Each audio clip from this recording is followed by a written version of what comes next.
Forca e Sigurisë së Kosovës është deklaruar për Klan Kosova lidhur me plagosjen e ushtarit të tyre 22 vjeçar të dielën në fshatin Sharban të Prishtinës, ku i dyshuari është një koleg i tij. Sipas FSK-s, arma e përdorur në këtë rast nuk është zyrtare e këtij institucioni. Në përgjigjen e tyre thuhet se rasti është në procedurë të hetimit. Ju njoftojmë që rasti ka ndodhur aksidentalisht jashtë ambienteve të FSK-s. Arma e përdorur nuk është zyrtare e FSK-s dhe momentalisht rasti është në procedurë të hetimit. Ushtari i Kosovës që u qellua me armë zjarri është jashtë rrezikut për jetën dhe po trajtohet në qendrën klinike universitare të Kosovës. Lidhur me incidentin, mbrëmja janë deklaruar për klanin edhe nga policia e kryeqytetit. Policia ka pranuar informatën për plagosje me armë zjarri në fshatin Sharban në Prishtinë. Menjëherë në vendin e ngjarjes ka ndalë një sit policore. Bazuar në të dhënat fillestare në këtë vend, është plagosur një person, i njëjti është dërguar për trajtim mjekësor. Kosova vazhdon të jetë në një krizë institucionale, derisa edhe pas më shumë se 9 muajsh, zgjedhjet parlamentare nuk është arritur formimi i institucioneve të reja.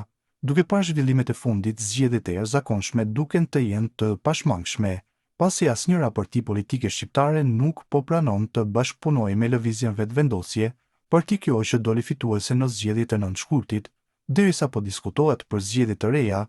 Së fundmi, Kryesia e Aleancës për Ardhmërinë e Kosovës mblodhi kryetarët e degëve, ku diskutuan dy çështje kryesore: zhvillimet politike në vend dhe përgatitjet për proceset e ardhshme politike, përfshirë zgjedhjet parlamentare.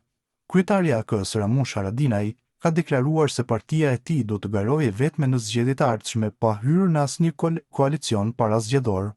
Madje Haradinaj kërkoi të shpallen zgjedhjet e reja e njoftoi se është arritur pajtueshmëria që lista e kandidatëve për deputet të përfaqësojë gjërësisht të gjitha komunat e Kosovës. Mirëpo si duket, edhe si duhet, parë vendimi i Haradinajt që AK-ja të garojë vetëm në zgjedhjet e reja, folën analistët.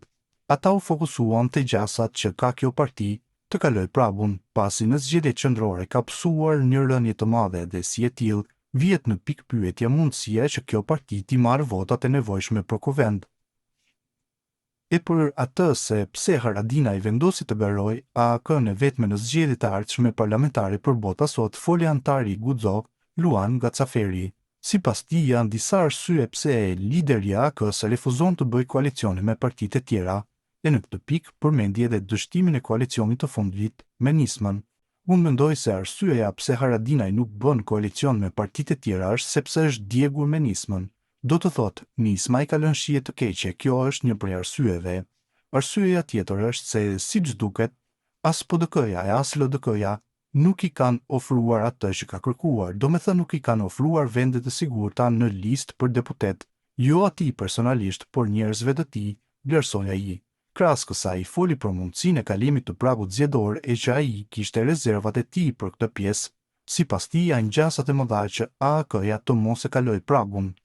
Tash, a e kalon apo jo pragun, me bindje them se nuk e kalon, por si duket është pajtuar edhe ai me këtë gjë dhe prandaj ka thënë se nuk garon më dhe se dëshiron të dalë në pension politik.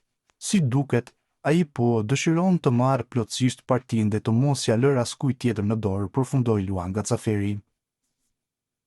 Kurse analisti Blerim Burjani vlerësoi se AK-ja e ka vështirë të kalojë pragun, pasi sipas tij kjo nuk është parti shumë e dëshiruar dhe se koalicionet e shumta e kanë dëmtuar atë.